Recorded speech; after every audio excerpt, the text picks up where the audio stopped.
Cheers, gents. It's MGTOW Dad, and happy International Men's Day. I don't have anything inspirational to say. I just felt I wanted to start doing something on International Men's Day. It's hard for me, it's a rough time of the year, so I don't want to focus on that. I want to focus on two pieces of knowledge, insight, life lessons I've learned. The first is that men are multifaceted. And I look and say that often men are like gemstones, and that sounds idealistic and weird, and I don't like that. That's not why I'm doing it.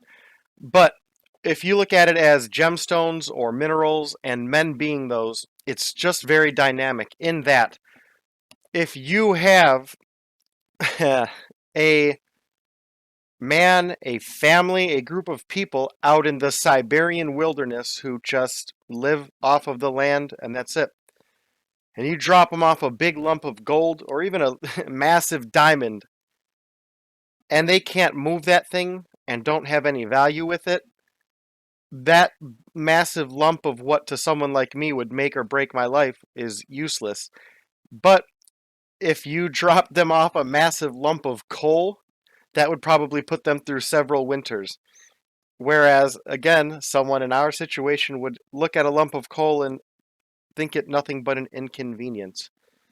Men, you need to find out what you are, find out what facets you have, and again, an amazing cut on something that you desire to be more tempered and have flimsier, more malleable ledges and edges. Again, you're talking about different needs for different peoples. And what I'm saying is, if you have a society that and a group of people that value gold and diamonds, they're going to look for those qualities in people, kind of.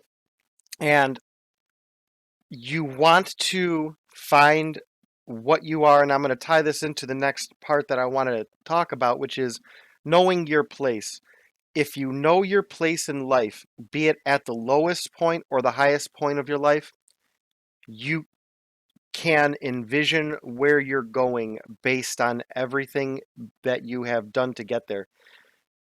If you are someone at your high point and you're not cognizant that you're at your high point, you don't see the fact that you may bottom out very soon, that you may plateau in whatever it is that you seek. Glory, money, fame, knowledge, whatever you want. You need to be aware of yourself. If you're at that lowest point of your life, well, one way to look at it is then I'm going to start moving up. If you're that kind of person who understands sometimes you have to climb your way up and not wait for someone to pull you up, it's more beneficial. And again, that's about knowing your place. It's not a bad thing. I often say I'm not very smart, but because I'm cognizant of the fact that I'm not very smart, I can plan more. I can research things and read more, talk to more people, get more opinions, react slower, and not be so prone to make brash decisions like that. Those are things that you can do if you are self-aware and know your place. Now let's tie that back to a lump of iron in a world where people value gold or diamonds or shiny things. That puts you in the position where you now know you can move. You can, if you are not fitting in, you can find places or people or societies that value iron, or find a place where you're just more at home. Again, society is a tool, the way I look at it. I'm not talking about people, and this is where it gets, I guess, kind of more nuanced, but again, society is a tool. I, as a MGTOW, do not like society in general, but I understand it's an asset to me. I understand it's an asset to my children. So I want to maintain society as little as I feel I need to in the parts of, let's say, a Venn diagram where there's overreach. I want to make sure that when I'm forced to interact with society, it's on my terms, or again, knowing your place. If you can't interact with society on your terms, then interact with that aspect of society on your own terms. Or avoid those parts where you have to deal with those aspects or people in society or of society. Men, we need to just make sure we're aware of this. Again, be yourself, but know who you are. It's especially you young men, young MGTOW especially. I talk in my videos, I talk to myself, I write a lot, and I talk to people when I can about being a MGTOW is tough when you're young and lack life experience and perspective. The ability to know your place in society and outside of society, to know who you really are, especially young MGTOW, when they start to decouple from society, their entire life, which could be at that point 14 years, 20 years, 30 years, like for some people.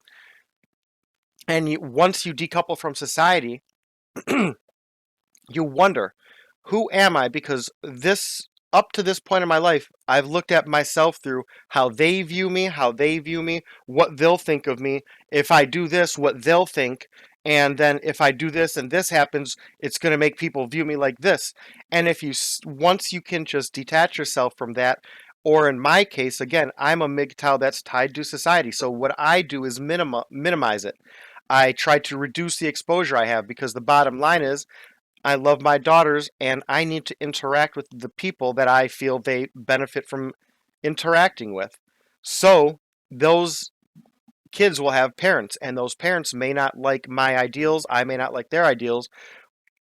So knowing my place is not to not let my kids hang out with anyone whose parents I wouldn't hang out with. It's to balance that. If they have parents that are not a danger to my kids but are not idealistic for me, I can let my kids hang out there and then say, what did you do? Oh, they said this. Well, do we do that? No. If they, for example, are over there at their friend's house and they throw in windows, throw rocks at a window and break it, if the neighbor's kid does it, I want my kid to learn a lesson from that, because again, messing up should be part of a kid's nature. And I don't mind if my kid gets in trouble. When my kids get in trouble, it's an indicator of my parenting, both in how they got to that point and what we do to correct that. I'm not going to say, well, my kid never would have done that if they weren't over there, because I don't know that. If I let my kids go out, play in the back, or go out to the creek, they may be throwing rocks, or they may find glass and break it. I don't know. They may sneak a lighter and light something on fire, like I was prone to do when I was a dumb kid. So you let those kids learn, you teach them consequences, because again, you want to teach them to know their place. Again, this is my struggle. I want to teach my 3 daughters not to be a part of society, but to interact with society, not be controlled by it. I want them to be able to think and make their own decisions, not say, Dad would have said to do this when this happens, because then if I didn't give them those directions, they're not thinking. They're just looking in a tool chest for tools I didn't give them, because I wasn't teaching them. The tools I was giving them were very focused. And so if someone punches you, punch them back. If you run a red light, if there's a cop, you do this. If someone screams, you do that. But not just to be aware, not to be able to assess the situations for yourself, because that's part of growing up. I always say the toughest part for me as a father is I'm raising my kids in a way so that, and hopefully to succeed in never ever needing me.